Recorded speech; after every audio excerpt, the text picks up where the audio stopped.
Hello there, welcome to People, Politics and Power. I am Imoni Amarere.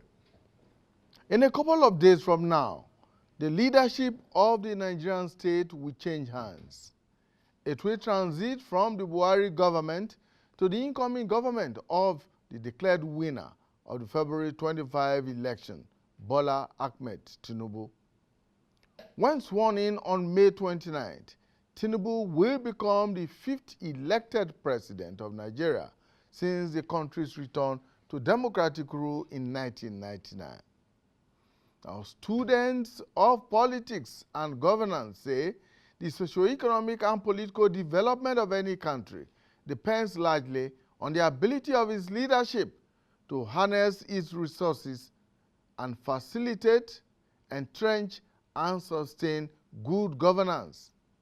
Very importantly, good governance, they contend, is a product of dedicated, committed, patriotic, and disciplined leadership. Since the return to democratic rule in 1999, Nigeria has struggled with finding a sustainable development trajectory. For instance, its foreign debt profile has in recent times been on the rise. There has been a high level of insecurity, poor healthcare facilities, poor transportation facilities, and low standard of living, amongst many other challenges. This negative trend is ascribed to poor leadership. Its inability and/or failure to harness the country's vast resources towards socio-economic development. Now, this state of affairs has called to question the nation's leadership and governance structures. This has in turn resulted in the loss of faith and trust in government by the vast majority of the citizenry. Many doubt if Nigeria can still rise above its many challenges if those that are charged with driving the process lack the political will and the moral courage to do right by the people and the nation. As the country prepares to usher in a new administration, a lot of challenges and changes are expected in all sectors, but particularly so on the economic front. What are those low-hanging fruits that can quickly and easily be plucked to set the nation on the positive path to recovery amidst the bitter disputations over the outcome of the elections itself? Dr. Goke Adegoroye, a retired federal permanent secretary and a writer on issues of leadership and governance, joins us to take a look at Nigeria's next transition phase and what needs to be done by all incoming governments at every level. Let me also state here that Dr. Adegoroye is a National Publicity Secretary of the Council of Retired Federal Permanent Secretaries and Heads of Service of the Federation. He is also a member of the Presidential Inauguration Lecture Subcommittee. And very of note too is the fact that Dr. Adegoroye served in a similar capacity as the Secretary of the 2003 Presidential Inauguration Ceremonies Committee. He's my guest. Dr. Adegoroye, thank you so much. Thank you for having me. Program. Welcome. Thank you. Thank you so much for staying with us, People, Politics and Power. And today we're looking at good governance. And we're looking at how leadership at every level can bring about good governance and how good governance can translate to a better living standard for Nigerian people. This is against the backdrop of the fact that in a few days from now, Nigeria will be transiting from one democratically elected government to another. And this is not just at the federal level alone, but also at the state levels and in the Nigerian National Assembly. So we'll be looking at what that process entails and what is the expectation during this transition period. My guest is Dr. Goke Adegoroye. He's a retired federal permanent secretary, and in fact, is currently the National Publicity Secretary of the Council of Retired Federal Permanent Secretaries and Heads of Civil Service in Nigeria, and member of the Presidential Inauguration Lecture Subcommittee.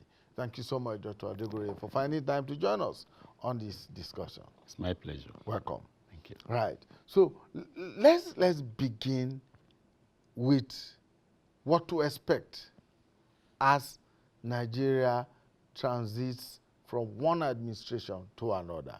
Now, we have chosen you to discuss this issue because of your background. You were in the Federal Civil Service, spent decades there, retired from the Federal Civil Service at the height of your career as a Federal Permanent Secretary, and then, of course, during that time, you served in one transition committee or the other.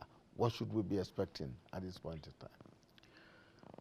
The first thing is to ensure a very seamless transition, smooth sailing transition. And that process has been put in place by President Buhari himself, who signed Order 14 to set up the Presidential Transition Council. This is the first time we are having it at that kind of level, that you have 24 members, including also at least 2 members from the president-elect's side. Having done that, you will also see that that particular council also set up 3 important committees. One is the inauguration committee that is headed by the Secretary to the Government of the Federation. The second is the Transition Documents Committee, headed by the head of the Civil Service of the Federation. And the third one is the Security, the Facilities, and Intelligence Committee, headed by the NSA. When you look at those 3 committees, they're so important in the sense that the Secretary to Government is supposed to coordinate all the activities and ensure that those things end up in a transition, the inauguration and the swearing-in, while the National Security Advisor is also, taking care of issues of the facility, the security, and intelligence, and so on, to also help to midwife that. You will notice that those 2 people are going to exit government. The one person that's going to remain is the head of the Civil Service of the Federation, who they have made the Transition Documents Committee. Put it in another way, her role is the role of the coordination of the institutional memory of the system, such that you don't really have a vacuum. So President Buhari exits, the head of the Civil Service is there. And the head of the Civil Service, being there, is the one now who has the custody of all those transition handover briefing that they have been doing all these days. Those transition briefings that are done ministry to ministry, extra-ministerial departments and agencies, she is the one who has all of them. In ensuring that her own job is done well, she will also ensure that the custodian in the MDAs are also in place. In other words, this is not the time when we should be expecting any movement of those who are permanent secretaries, because it's now too late in the day. They need to be allowed to come there in a seamless transition. Let me give you an example, let me give you one example. Imagine if suddenly now the permanent secretaries are being moved, and by any kind of mistake or commission, you move the permanent secretary of the State House. I mean, how is that going to look? Because everybody will have left. You want to use the presidential fleet who connects you. Those who are coming are new, the chief of staff are new, and so on. So that's why the head of service will ensure that her own counterpart, in the way that she too is being allowed to remain, she too will ensure that the people who are also in those critical places are on ground, so that they can be able to receive, so that they can be able to brief, so that they can be able to guide. Of course, after 1 month or 45 days, you can now begin to shuffle, because the president-elect, now president, will have been able to have a feel of what is actually going on. And then we now have the confidence to say that I need this kind of special people here, I need this kind of special people. That's one. Another thing also is that you will expect that the president-elect, on the day that he's sworn in, the first appointment he will have to make is crucial. And that should be the one of the Secretary to the Government of the Federation, and also the Chief of Staff. Of course, those of you who are in the media know that you also have to appoint the media aides so that those one can be passing the information. The Secretary to Government is important because he's the custodian of the rules. He's the custodian, he's the one who's going to write letters of appointment to the other people to state the conditions. It's critical in the sense that if you don't make that, if you make a mistake to appoint somebody else, that person may not be able to do those things, and therefore it's going to make it difficult for people to really know their boundaries when they come in government. So these are the first steps that will be taken that will actually begin to tell you that, oh, yes, here we are. The quality of people put in those places is also going to tell you a lot. For example, you want to appoint an SGF. You will be remembering the caliber of people like Gidado Idris, people like Chief Ufot Ekaite that Obasanjo appointed, people like Kingibe, people like, Yayale Ahmed. But you will contrast those people with those who came after them.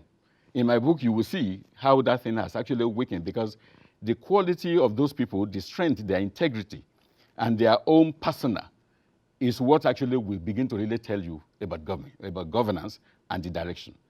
So this will be my introductory statement before we go on. Yeah, quickly, let me clear up this issue. Yeah. The appointment of a Secretary to the Government of the Federation, the SGF, must it come from within the Federal Civil Service, or can the President go outside of the service to look for a competent hand to function as an SGF? First, I will answer the question in two ways. If you check section 169 to section 171 of the Constitution, where the public service of the Federation is established and where those who belong to it are listed, starting with the SGF, then the head of service, and then you have permanent secretaries, you have ambassadors, you have so. There is nothing in the Constitution that says that you must appoint from within the civil service. But the norm and also expediency tells you that because you are talking about the bureaucracy, you need somebody who has enough experience, mastery of the bureaucracy. So he can go and bring somebody from retirement. Those people that I mentioned to you, Babagana Kingibe, Yayale Ahmed, Nondul, and then Ufot Ekaite, they rose to the level of permanent secretary, but they also now have cabinet level experience after.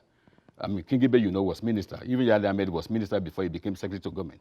So that's the kind of something you need. In other words, he's going to bring them from outside, but he's going to be checking, because those who are outside too include those who have also made a career in the public service. That helps because it sends signal. You see, the Secretary to the Government is superior to the head of the civil service. In actual fact, when you have a good Secretary to Government, the head of the civil service will be consulting and also taking directives, as it were, because the overall paraphernalia of government in terms of control, giving direction, policy direction, is vested in the Secretary to the Government of the Federation. So that is the thing. So the president can bring from outside. Where the president cannot bring from outside is the head of the civil service, because the Constitution itself explicitly stated that you can only bring from among permanent secretaries or equivalents, even in the state or federal. But then what that also means is that it will still be left for the president to recognize that, oh, this position, the head of the civil service of the Federation, is implicitly the chief human resources manager of the Federation.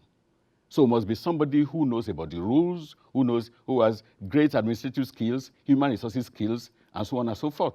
So when he's able to do that, he's able to strengthen that position.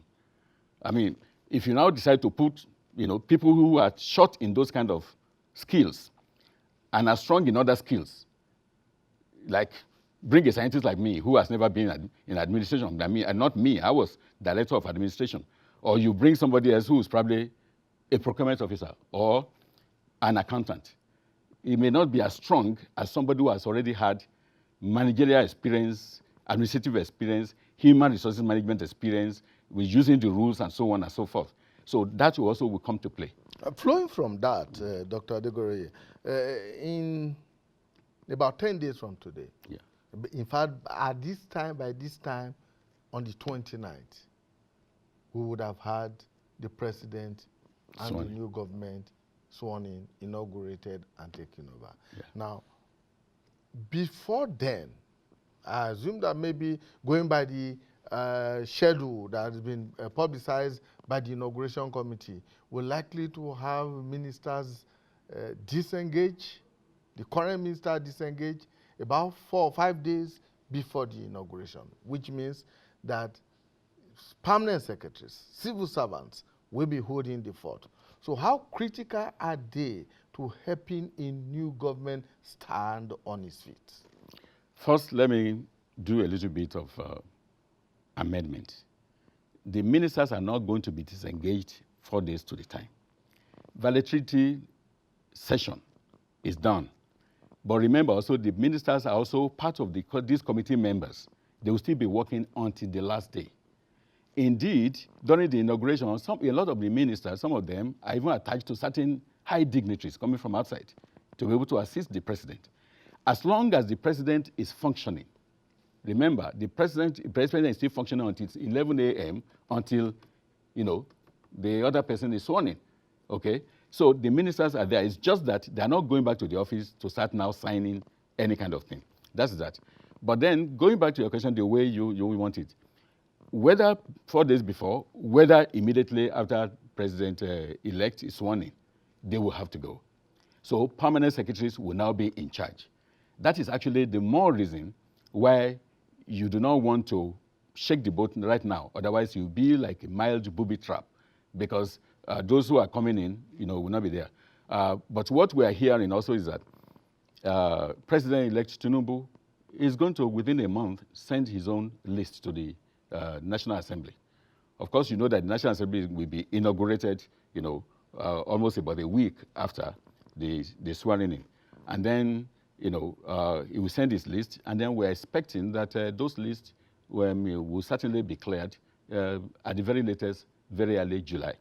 So permanent secretary will be there for almost about 40 days, holding the fort.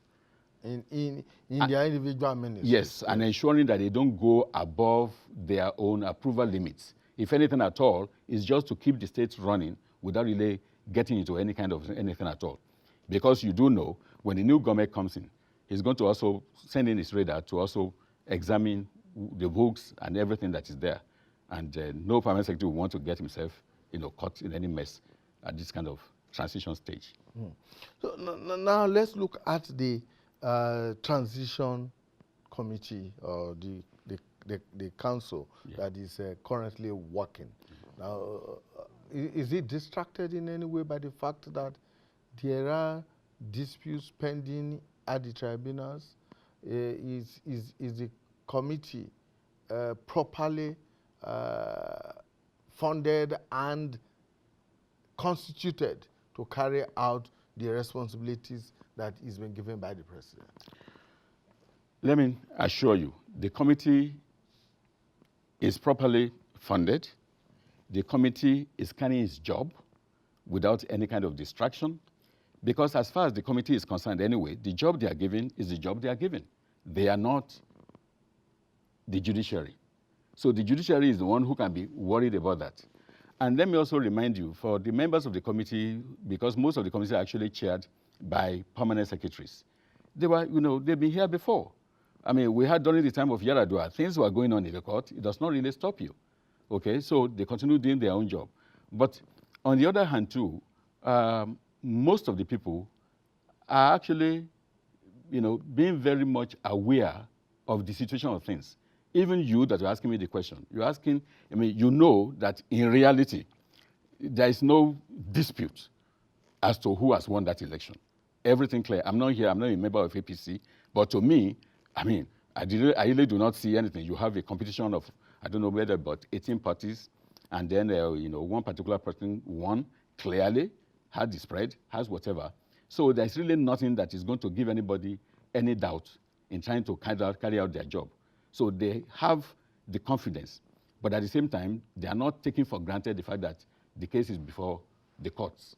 The courts will be doing their own, and those who are also doing their own in terms of this transition are also working well ahead. You served in a similar position or during the 2003 transition as the secretary of the ceremonies committee. Yeah. Now, so that of course puts you in a pole position to tell us what exactly to expect between now and May 29. What we're expecting is a series of activities, actually, so there's really no dull moment. The Secretary to Government yesterday, as the chairman of the Presidential Transition Council, brought out the timetable. And when you see that timetable, you will see that from the 23rd, there are activities going on. That's 4 days from now? Yes, there are activities going on. And a part of the one that even said is that you're going to have the national colors and so on, which the military will do. There's the one where the president is going to carry out the investiture of the highest honors of the land to the president-elect and the vice president-elect, even before swearing in. I mean, during the time of Obasanjo, I mean, you could do this one on the day of swearing in. And I remember when Yar'Adua's own was done, it wasn't done many days before. So all of those things are going on. And the committee that I serve is the lecture committee. That one is happening on Saturday, 27, which incidentally is also the Children's Day, but it will happen in the morning stroke up till midday. And so, and of course, you know, Juma prayer will have come. The Juma prayer is even coming with lecture this time. And then, you know, the lecture in the morning, the Juma prayer at 1 o'clock. And then you have the lecture on Saturday, or inauguration lecture on Saturday. And then on Sunday, you now have also the church service on Sunday before we have the... So there's really no dull moment. It's all the period are actually filled. Mm. Okay, now let's look at what role or what the responsibilities will be for civil servants. Again, I return to civil service because you just spoke about a 40-day period. Ideally. During which the president will be seeking approval from the National Assembly for his nominees for ministerial positions. These ministers, unlike the previous times, now the president is obliged to send names with portfolios attached to them to the National Assembly for approval.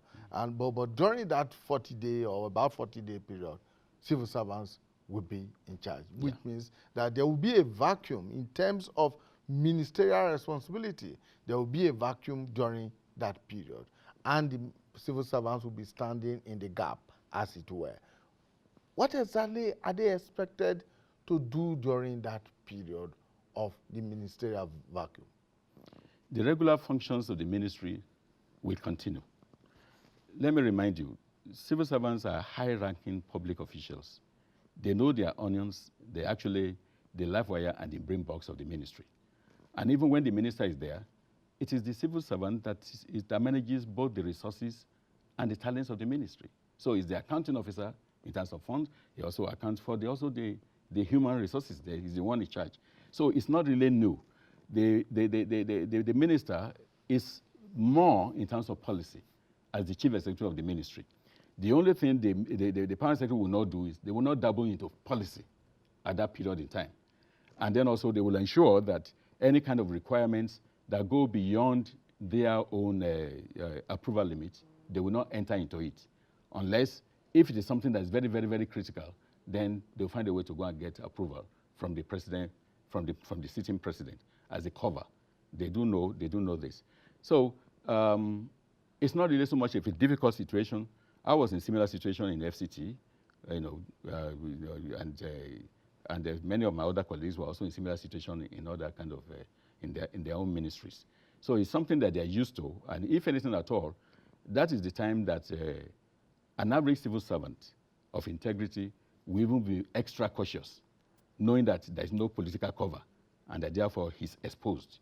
So that's so I trust that you'll be able to do that. So to a large extent, is it correct to say, as is usually been said, that the performance or non-performance of any government, of any political authority, lies largely with the performance and conduct of civil servants? Both ways.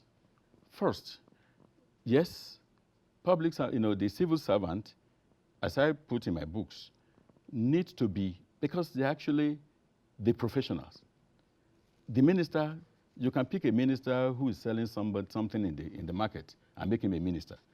But the minister is going to rely on the permanent secretary as his own, brain box and policy advisor to be able to guide.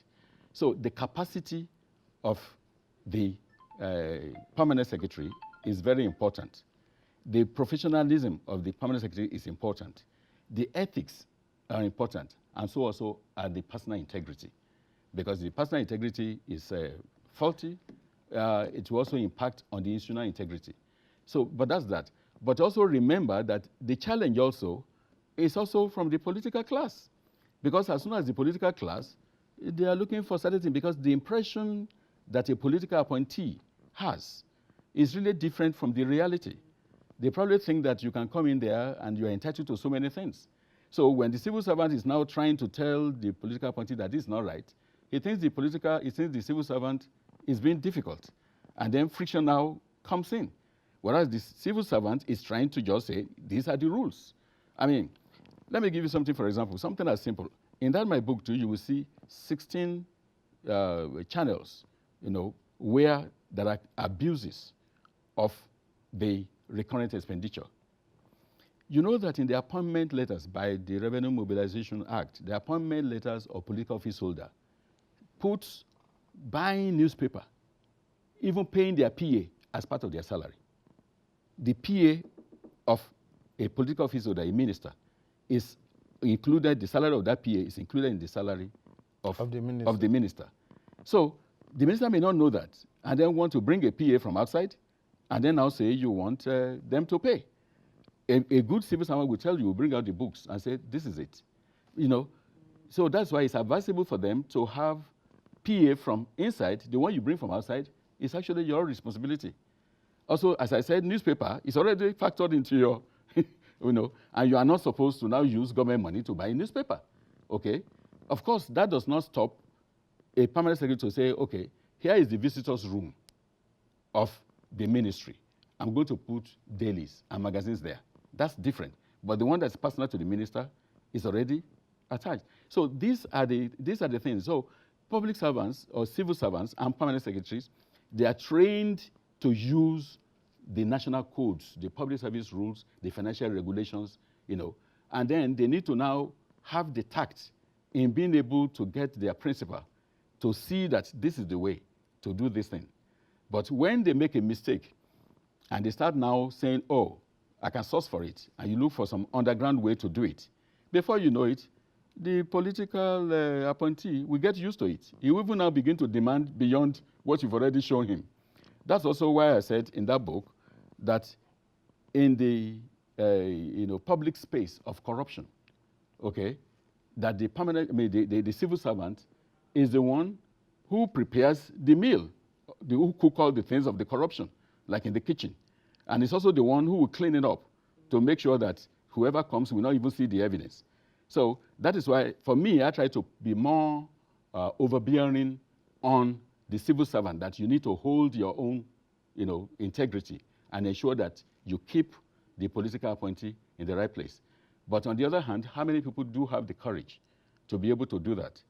Because if you check my own trajectory, it's different. I was already a DG in FEPA before I became director admin, and I was working with the Secretary to the Government for 5 years, and then I became a director general again. I did that for another 3 to 4 years before I became permanent secretary. So, I mean, a lot of the ministers don't even have the kind of credentials that I have. So I can face them, and I can be able to tell them this is right and this is wrong. Mm. All right, Dr. Adegoroye, my guest on the program, we'll go on a short break, and when we come back, we'll be talking about restoring good governance in Nigeria. Incidentally, that's one of the titles the title of one of his books, and he has quite a number already churned out on governance, good governance, and democracy. Stay with us. All right, thank you so much for staying with us, people, politics and power. And today we have as our guest Dr. Goke Adegoroye, retired permanent secretary, federal permanent secretary. He is a writer on issues of leadership and governance. And of course, he is currently the National Publicity Secretary of the Council of Retired Federal Permanent Secretaries and Heads of Civil Service of the Federation. He's also a member of the Presidential Inauguration Committee, the lecture subcommittee for the 2023 inauguration. Well, he also occupied a similar position in 2003. That was how many years back? 20 years ago, right? When he was also secretary of the 2003 Presidential Inauguration Ceremonies Committee. So before we go into talking about your work, the very many works you have done on good governance, and quite a volume here, let's look at what you may consider to be the major challenges of transition. Some of the major challenges of transition are this. First, a new person is coming in. Like in this one now, this is the fourth time that we are having person-to-person transition. We had the first one from the military to Obasanjo, the second one from Obasanjo to Yaradua. The third one was the fifth one, which is actually from Jonathan to Buhari, because you remember that the Yaradua Jonathan was done midway and wasn't really in the ceremony way. And then now we are having this. The challenge is that those who are coming in are relying on the residual actors of a previous administration on what is on ground. Those things that you have in handover notes are being prepared by these residual actors. Like human beings, everybody falls into the human frail of trying to make yourself look good. So what is in the handover notes may actually not be 100% correct. And even when the facts are there, they are presented from your own angle.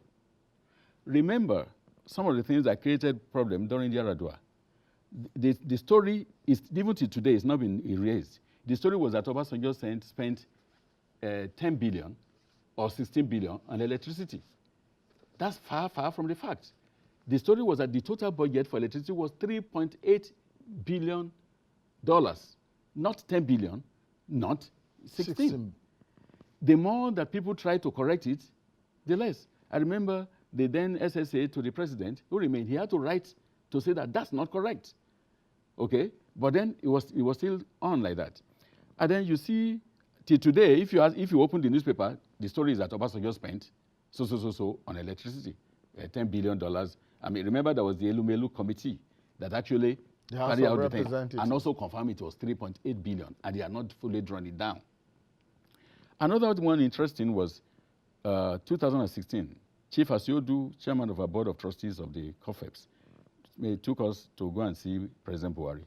And after we had spoken, and I made mention, and I now intervened, and I said something that a challenge that I put to Your Excellency, because you are here to rely on what those who are on ground present you, but it may not be facts. And so he said, yes, doctor, you are correct. I was here, the permanent secretary transport came, and he briefed me, okay? And I went on air, and I said, based on what I had received. And immediately I said it, a day later, Ngozi Iweala came out to say that she was wrong and corrected him. And that he now had to say, head of service, bring that PAMSEC here. And then the head of service came with the PAMSEC. He said, you came here, you briefed me. This is what you said to us. I said it. Now Ngozi said, this is not correct. Who is correct between me and Ngozi? Said the PAMSEC said, Your Excellency, Ngozi is correct. He said, I told the head of service, go and take him out. But the head of service went and posted the man to another ministry, and I had to remove the two of them from service. So you can see, the challenge of transition is that those who are coming in are coming with all the goodwill.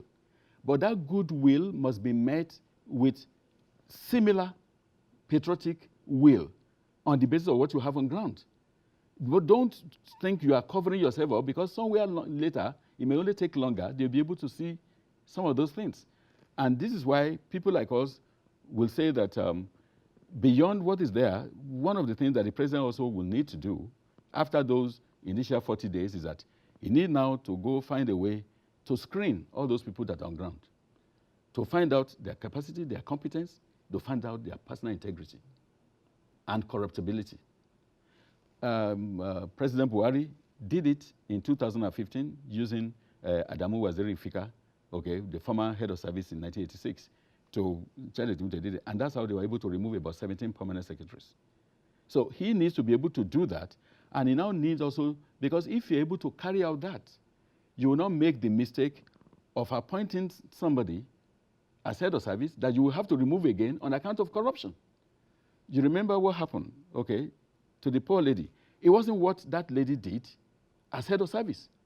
It was not even what the lady did in the immediate office that she vacated as PAMSEC. It was what she did in the penultimate office. That's what they found the corruption there. And then now you suddenly remove. The question you say is that, why did we not do our due diligence in beaming searchlights to check before you put people in those positions? That is why this book is always saying that the key thing is integrity. Those principal offices, you must focus on integrity and put people of impeccable integrity into those positions. Because the moment you put them, the integrity will also cascade down. Everybody will say, oh, no, don't take it to your guy, don't do that. You cannot go and carry any kind of Ghana must go back to this man. He will mess you up. Please, do the right thing. In other words, whoever is taking office must take his time, must be very cautious of who is appointed into strategic positions. Whoever is taking office as president must use all the paraphernalia of office to check and double check the quality and integrity of those that he wants to appoint. Because it will help. Once you're able to do those things, government will almost be at autopilot. Because in reality, a secretary to government will know his job. This one will know his job, and so on. So you're only meeting to now be able to say, okay, today we want to talk about this policy, we want to talk about that. People also will have the confidence to be able to carry on the job. But it's only when you do not do that, then you now start seeing, maybe you start seeing people say, oh, a permanent secretary or a director says, I want to go to a juicy ministry, and he's begging everybody, begging political people, also begging whoever is on seat, take me to a juicy ministry. FCT is better, don't put me in labor, all those kind of things. It should not come in. A good head of service would have sat down to say, these are the requirements to go to these kind of ministries. Who has the qualities that match this? And you look at those things as offices where you need to serve. I make my greatest impact in those offices that you do not see as big budget ministries. FEPA, when I was in the reform, public service reform, and when I was in the MAPA development, because I can think, I can really come out with so many things. Nobody is disturbing me, say, we want this contract that is in Geregu, can you help us? Okay. Already there is a healthy debate about the number of ministries that the incoming government should retain. There are those who think that the ministries are too many, and that indeed they can be merged. There can be some kind of synergy in these ministries. What do you think, given, from your background, from your experience? That's the key word you said, synergy. There are ministries that are correlated. The question you want to ask is this: what should actually determine the number of ministries? United States, with all its population, 350 million, with all being the biggest economy in the whole world, has 15-member cabinet rank, of which one of them is the administrator of the United States Environmental Protection Agency. So why do you now think that you, with your own kind of meager budget, need to have that? So what we have proposed in this place is, I had proposed an 18-member in my book. But even right now, what COFEPS is developing, we're proposing about 20 cabinet positions. The requirement of having a minister per state will still be met, because you're going to have them as minister with clear-cut portfolio, but within the ministry. Take, for example, we didn't say you should have Ministry of Petroleum, Ministry of Power. We said we should have Ministry of Energy. In that energy will be petroleum, will be power, okay? And will be mines, because they are all related. We said, we didn't say you should have works and so on. We are proposing you should have Ministry of Transportation. In the transportation, you will have highway, call it the real name. Works is actually doing roads, Ministry of Highways. Then you also have aviation. Then you have water transport and railway, okay? So you can have 3 ministers there. One will be having highway, it may be the main, the supervisory minister. And then you also have the one that's doing aviation, is Minister for Aviation in the Ministry of Transportation, okay? And then Minister for, water transportation in the ministry. So everybody have their own turf, and you can also give them the paraphernalia to do it. So what that has done actually is that it has actually allowed some kind of synergy, because it's only in Nigeria where you build the road, your rail. How many places do you see in Nigeria where the train station ends at the airport? But everywhere in the world, you go to JFK, you can take the train to the airport, because there's no connection between those. So when you are doing that, you're actually helping the system. Beyond that also is that you're also helping to have intra-agency debates and connections. So you're already helping your policy development, because they are coming together to talk about the issue. You are not setting up interministerial. They're already within the ministry, and they are seeing it as a regular position. So these are some of the things that I have proposed in that book. And I remember Governor Nasiru gave President Buhari about 3 chapters of the book before it was even launched in 2015. And if you listen, President Buhari initially wanted to set up 19 ministries. And then later on he changed. But then later on again, you remember, and then later on again, other things came in, even in this last administration. Remember how Hadi Sirika took his own away from, from the transportation ministry, yes. Yeah. So the president will have to be firm, and then nobody actually should be able to say, I'm a big boy. What is it that? It's your responsibility. It's your responsibility. You are reporting to the president. Yes, in this case, you do your own. Everything goes together under transportation to the president. You will still be able to do that.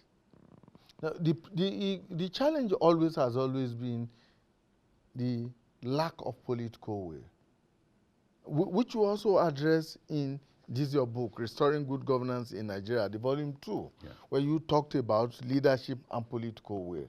What exactly is that political will that each time we talk about is lacking in our leaders? Political will has to be that which will only focus on national interest. You could try and debate everything within your political, what we could call ecosystem, okay? And then have people who can actually go ahead to give you what you can call position paper to debate certain issues. The challenge we have in Nigeria is that, we think that when the president is there, it's the turn of my zone. We now need to do everything for our zone, when even the thing is not right, okay? And that is why sometimes when you now leave, those things that you put in your zone, they may not actually follow up. There's a good part in Obasanjo that we need to recognize. You couldn't really say that he was doing certain things to favor his zone when he was there. But then his people will say, okay, what did you do for us? So you are not really our president. You are this or that. It should not be. So the political will be the courage to take the action that is correct and everybody is seen as being the right one. Yes, some other people will not feel happy, but at least in the long run, people will say, oh, I think in actual fact is correct. And what you now try to do also is that you now use your own machinery, your national orientation, all these other things, to begin to change the orientation of Nigerians, to let them be thinking the good for all, rather than the good for my section. And the more you are spinning those kind of, call it propaganda or whatever, is a national orientation that is focusing more on the nation, rather than on yours. Take, for example, you say, oh, okay, it's only my area that you have so. The day you're going to have accident on the way, you may not be on the roads to your own area. So the hospital that you've disallowed to be built in the right place, that will have come to your aid, will not be available. So let people begin to think about that, and then it will be easier. Now, from your experience and from your own perspective, what do you consider to be the major challenges of leadership in Nigeria today that will need urgent attention? First, a patriotic followership that will be able to think Nigeria. Look at this election we just had. Look at the nuances that are coming out. A lot of time, even the ones we think are cosmetically right are not right. They are being driven by ethnic and religious, issues underneath. To the point that even leaders, religious leaders, you see those things from them, you say, oh, can I even actually hear this? That is one. Secondly, a leadership also that will be selfless, that is ready to put his own life on the line, to say, I am here to do the best for the people. It does not matter if it's going to cost my life. When you think back in our history, you are old enough to remember, I was to go for my postgraduate studies at that time, during the time of Murtala Mohammed. Murtala Mohammed wasn't seen as too much of a disciplined soldier, but somehow he became a head of state and he was ready. He shed all those toga. The story had it that even whatever he had, he surrendered to the state and then wanted to now lead by example. So that ability to lead by example gives, people will take cue from what you are doing and then begin to now see that their own, I don't want to say flippant, their own, urge to think that you need certain things for your area may actually not be the right way. So these are the key things that you really need. The courage to do that, the personal integrity to be able to stand by what you are doing so that people seeing you by example will be able to follow. This transition is taking place at the federal level here in Abuja and in all 36 states of the Federation. Yes. If you had the opportunity of talking to those people who are outgoing and who are incoming, what will you be telling them? What should they be doing? For those who are outgoing, if they have done their best, to the best of their own ability, let them just rely on that personal satisfaction that I hope history will be kind on me. And for those who are coming in, the humility, and for you not to be able to say, oh, we've done it before, especially for this present government that you're expecting. I mean, Lagos is seen as a place of excellence where there are so much achievement. But it will be wrong for those who are coming in to say, we've done it before, so we can do it here. It's a different terrain, it's a different, protocol, and it's demanding new way of doing things. They need humility so that they don't portray themselves, unfortunately, as provincial champions to the eyes of those who are going to receive them. Otherwise, those ones will just say, okay, we'll wait and see. So you want to show us how we are doing it? Oh yeah, tell us. Take something, for example, that we say. Our president-elect, the way he takes our national anthem, his own mode is showing more patriotism. But that's not the procedure. Our procedure is that you have to stand at attention with your arms by your side. But then that our standing by at attention with our arms by our side has also been bastardized. Some people will put their hands at the back, some will put it on their chest, some will just do it like this, some will put it on the table. If you are doing national anthem, it has to be done properly. The protocol is that stand by attention. But the other side of that protocol is actually an offshoot of the military, because it was the military that was transiting to us. Is it right? And for our president, what he's doing, for those who follow him and those who worked with him, who are trying to do it, it sounds patriotic. But we now need to debate it. Are we going to change the procedure to his own? And if you're going to do, to do the one we are doing right now, can we ensure that people follow it? Because when you look at it, stand at attention means chest out, look straight, do that, and you stand. Military culture. Military culture, okay. We didn't see it that way, but it's a military culture.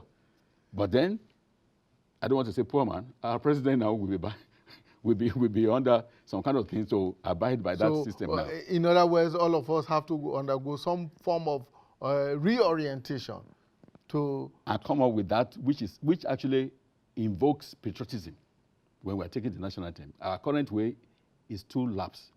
I mean, how can you put your hand on the table and then some other people put their hand at the back and we are doing national anthem? I always do this because that's the way it's supposed to be done. But how many of us do that?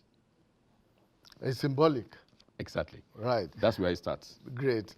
Thank you so much, Dr. Goke Adegoroye. I wish we had a lot more time, but of course, we have to bring you back here, maybe during or after the inauguration, to walk us through the inauguration process and see how much we are able to learn from your experiences. Thank you so much. Thank you. Thank you for having me. Dr. Goke Adegoroye, retired permanent secretary and writer on issues of leadership and governance.